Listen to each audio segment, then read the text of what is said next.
Hi friends. ಗಂಟೆ 6 ಗಂಟೆ ಬೆಳಗ್ಗೆ ಆಗಿದೆ. ಇವಾಗ ಬೆಳಗ್ಗೆ 6 ಗಂಟೆಗೆ ಎದ್ದು ಬೆಳಗ್ಗೆ 6 ಗಂಟೆಗೆ ಎಲ್ಲ ಪೂಜೆ ಆಗಿತ್ತು ನಮ್ಮಲ್ಲಿ.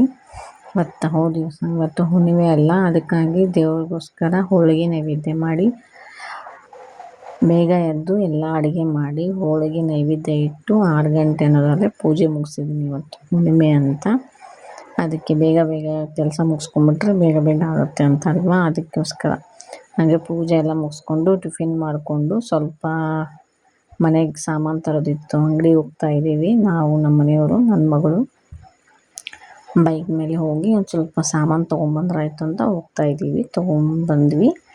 ನೆಕ್ಸ್ಟ್ ಇವಾಗ ನನ್ನ ಮಗಳಿಗೆ ನೋಡಿದ ಆಟ ಬೇಕು ಅಂತ ಹಠ ಮಾಡಿದ್ಲು. ಬರುವಾಗ ತೊಗೊಂಬಂದ್ಬಿಟ್ಟಿದ್ವಿ. ಇದು ಇವಾಗ ಫುಲ್ ಟ್ರೆಂಡಿಂಗಲ್ಲಿದೆ ಅಲ್ವಾ, ನೀವು ತೊಗೊಂಡಿರ್ಬೋದು ಅನಿಸುತ್ತೆ. ಯಾರ್ಯಾರು ತೊಗೊಂಡಿದ್ದೀರ ಕಮೆಂಟ್ ಸೆಕ್ಷನಲ್ಲಿ ಕಮೆಂಟ್ ಹಾಕೋದನ್ನು ಮರಿಬೇಡಿ. ಇವನ್ನ ಹಠ ಮಾಡಿ ತೊಗೊಂಡು ಬಂದಿದ್ದಾರೆ. 200 250 ಸಮಥಿಂಗ್ ಮಾರ್ತಾಯಿದ್ದಾರೆ ಇವಾಗ ಇವನ್ನ.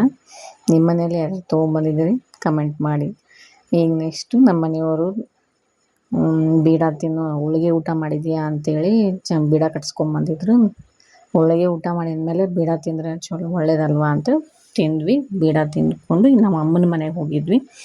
ಅಲ್ಲಿ ನಮ್ಮ ಅಮ್ಮನ ಮನೆಯಲ್ಲಿ ದೋಸೆ ಹಿಟ್ಟು ಮಾಡಿದರು. ಅಮ್ಮ ದೋಸೆ ಹುಯಿ ಅಂತಂದರು ಒಂದೆರಡು. ಎಲ್ರಿಗೂ ದೋಸೆ ಹಾಕಿಕೊಟ್ರು. ಹಾಗೂ ಎಲ್ಲರೂ ಚೆನ್ನಾಗಿ ಟಿಫಿನ್ ಮಾಡಿದರು. ಇವತ್ತು ನಾವು ಕೆಲಸಕ್ಕೆ ಹೋಗಿದ್ದಿಲ್ಲ ಫ್ರೆಂಡ್ಸ್.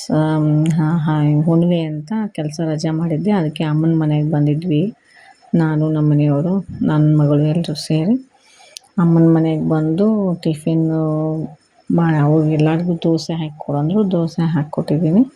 ಎಲ್ಲರೂ ದೋಸೆ ತಿಂದು ಅವ್ರವ್ರ ಕೆಲಸ ಮಾಡ್ತಾಯಿದ್ದಾರೆ. ಅಮ್ಮನ ಮನೆ ನಿಮಗೆ ಇನ್ನೊಂದಿನ ತೋರಿಸ್ತೀನಿ ಫ್ರೆಂಡ್ಸ್. ನಾವು ಹೊರಗಡೆ ಹೋಗಿ ಏನೇನೆಲ್ಲ ತೊಗೊಂಬಂದಿವಿ ನೋಡಿ. ಇಷ್ಟೊಂದು ತರಕಾರಿ ಎಲ್ಲ ತೊಗೊಂಬಂದಿದ್ವಿ ನೋಡಿ.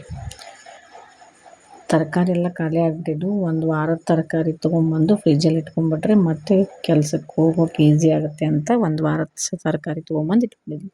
ನಮ್ಮ ಮನೆ ಹತ್ತಿರ ಸೋಗು ಅಂತಾರೆ ಫ್ರೆಂಡ್ಸ್ ನಮ್ಮ ಕಡೆ ಎಲ್ಲ. ನಿಮ್ಮ ಕಡೆ ಏನಂತಾರೆ ಗೊತ್ತಿಲ್ಲ ನಮಗೆ. ಕಾಮಣ್ಣನ ಹಬ್ಬ ದಿನ ಒಂದೊಂದು ಸೋಗು ಹಾಕ್ಕೊಂಡು ಮೆರವಣಿಗೆ ಮಾಡ್ತಾರೆ ರಾತ್ರಿ ಎಲ್ಲ. ಆ ಥರ ಸೋಗು ಬಂದಿತ್ತು. ಸೋಗು ನೋಡ್ತಾ ಎಷ್ಟು ಚೆನ್ನಾಗಿತ್ತು. ಸೋಗು ನೋಡಿ ಅವತ್ತಿನ ರಾತ್ರಿ ಊಟ ಮಾಡಿ ಮಲ್ಕೊಂಡ್ವಿ. ನೆಕ್ಸ್ಟ್ ಡೇ ನೋಡಿ, ನಮ್ಮ ಮನೆ ಮುಂದೆ ತೆಂಗಿನ ಗಿಡ ಇತ್ತು ದೊಡ್ಡದು 2. ತೆಂಗಿನಕಾಯಿ ಎಲ್ಲರೂ ತಲೆ ಮೇಲೆ ಬೀಳ್ತಾ ಇದ್ವು ಅಂತೇಳಿ ತೆಂಗಿನಕಾಯಿ ಗಿಡ ಕಡಿಸ್ತಾ ಇದ್ದಾರೆ ಫ್ರೆಂಡ್ಸ್ ಓನರ್ ನಮ್ಮ ಮನೆ ಹತ್ರ. ತೆಂಗಿನ ಗಿಡ ಬೇಕು ಅಂತಾರೆ ಎಲ್ಲರೂ, ಬಟ್ ಇವರು ತೆಂಗಿನ ಗಿಡ ದುಡ್ಡು ಕೊಟ್ಟು ಕಡಿಸ್ತಾ ಇದ್ದಾರೆ. ಅದು ಸ್ವಲ್ಪ ದುಡ್ಡಲ್ಲ, 3,000-4,000 ಸಾವಿರ ಏನೋ ಕೇಳಿದ್ರಂತೆ ತೆಂಗಿನ ಮರ ಕಡಿಯೋಕೆ. ತೆಂಗಿನ ಗಿಡ ಕಡಿಯೋರನ್ನ ಕರ್ಕೊಂಬಂದು ಗಿಡ ಕಟ್ಟಿಸಿ ಅವರಿಗೆ ಮತ್ತೆ ದುಡ್ಡು ಕೊಡ್ತಾ ಇದ್ದಾರೆ. ನೋಡಿ ಹೆಂಗಿದೆ ಫ್ರೆಂಡ್ಸ್. ನಮ್ಮ ಮನೆ ಮೇಲೆ ತೆಂಗಿನ ಗಿಡ ಬೇಕು ಅಂತ ನಾವು ಅಂತೀವಿ, ಬಟ್ ತೆಂಗಿನಕಾಯಿ ಎಲ್ಲರೂ ತಲೆ ಮೇಲೆ ಬೀಳೋದ್ರಿಂದ ತುಂಬ ತೊಂದರೆ ಆಗಿದೆ ಅವ್ರಿಗೆ. ಹಾಗಾಗಿ ತೆಂಗಿನ ಗಿಡನ ಬುಡ ಸಮೇತ ಕಡಿಸಿ ತೆಗೆದು ಹಾಕ್ತಾಯಿದ್ದಾರೆ. ದುಡ್ಡು ಕೊಟ್ಟು ಕಡಿಸ್ತಾ ಇದ್ದಾರೆ. ಅದಕ್ಕಾಗಿ ನಿಮ್ಗೆ ತೋರಿಸ್ಬೇಕಂತ ವಿಡಿಯೋ ಮಾಡಿದ್ದೆ ನೋಡಿ. ಸಂತೆಗೆಲ್ಲ ಹೋಗಿದ್ನಲ್ಲ, ಇಲ್ಲೆಲ್ಲ ತೊಗೊಂಬಂದು ನನ್ನ ಮಗನಿಗೆ ಒಂದು ಸ್ವಲ್ಪ ಮಖಾನ ಸ್ವಲ್ಪ ವೆಯ್ಟ್ ಕಮ್ಮಿ ಇದ್ದಾನೆ ಅವನು. ಬಾದಾಮಿ, ಗೋಡಂಬಿ,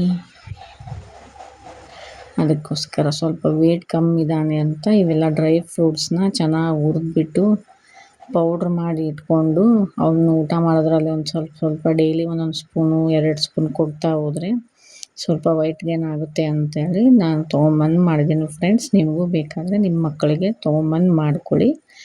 ನೆಕ್ಸ್ಟ್ ನೋಡಿ, ನನ್ನ ಮಗಳು ಹೋಮ್ವರ್ಕ್ ಮುಗಿಸೆ ಅಂತಂದರೆ ಶಾಂಪುಗೆ ಒಂದು ಬಟ್ಟಲಲ್ಲಿ ಶಾಂಪು ಹಾಕಿ ಅದನ್ನು ಕಲಸಿ ಪೆನ್ನಿಂದು ಇದಿರುತ್ತಲ್ಲ ಫ್ರೆಂಡ್ಸ್, ಆ ಪೆನ್ನಿಂದ ತೊಗೊಂಡು ಗುಳ್ಳೆ ಊದ್ತಾ ಇದ್ದಾಳೆ. ಗುಳ್ಳೆ ನೋಡಿ, ಅಮ್ಮ ಊದೋದು ತಂದು ಕೊಟ್ಟಿಲ್ಲ. ಅದಕ್ಕೆ ನಮ್ಮ ಮನೆಯಲ್ಲೇ ಮಾಡ್ತೀನಿ ಅಂತೇಳಿ ಒಂದು ಬೌಲ್ಗೆ ಶಾಂಪು ಹಾಕಿ ಅದನ್ನು ಕಲಗಿಸಿ ಗುಳ್ಳೆ ಊದ್ತಾ ಇದ್ದಾಳೆ.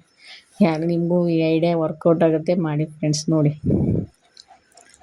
ಮನೇಲಿ ಸಿಂಪಲ್ಲಾಗಿ ಬಟ್ಲ, ಶಾಂಪು, ಪೆನ್ನಿಂದು ಇದಿರುತ್ತಲ್ಲ ಹಿಂದೆ ಕ್ಯಾಪ್, ಅವನ್ನ ತೆಗೆದು ಊದ್ತಿದ್ದ. ವಿಡಿಯೋ ಇಷ್ಟ ಆದರೆ ಲೈಕ್ ಮಾಡಿ, ಶೇರ್ ಮಾಡಿ.